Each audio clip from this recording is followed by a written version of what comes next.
जब चढ़े से जरिया हे। पातर है बलमुआ जब चढ़े से जरिया हे।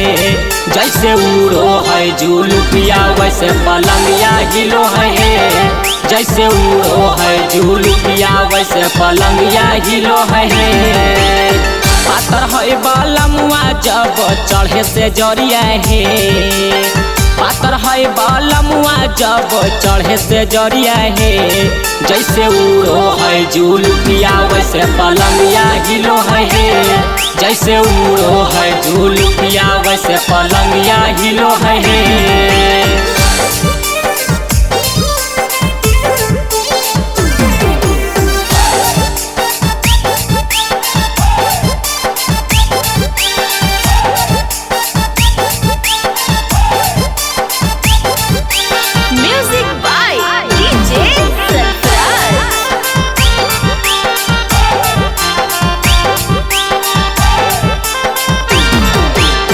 पातर है बलमुआ सखी बड़ी दिलादार है।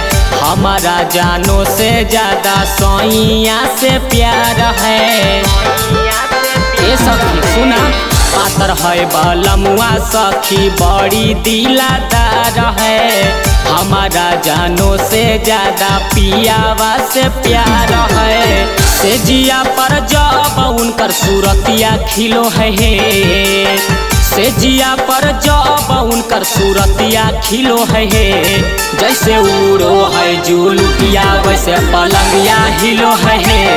जैसे उड़ो है जुलुकिया वैसे पलंगिया हिलो है।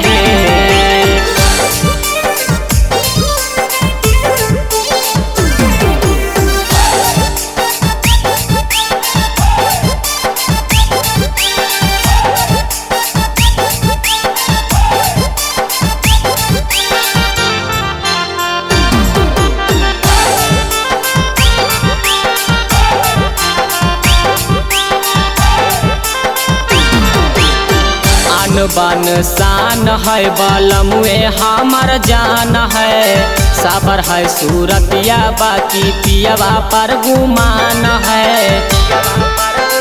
ये सब सुना, आन बान शान है बलमुए हमर जान है। साबर है सूरतिया बाकी पियवा पर गुमान है। रौशन चंदन जब चढ़े से जरिया है। रौशन सुभाष जब चढ़े से जरिया है। जैसे उड़ो है जुलुकिया वैसे पलंगिया हिलो है। जैसे उड़ो है जुलुकिया वैसे पलंगिया हिलो है।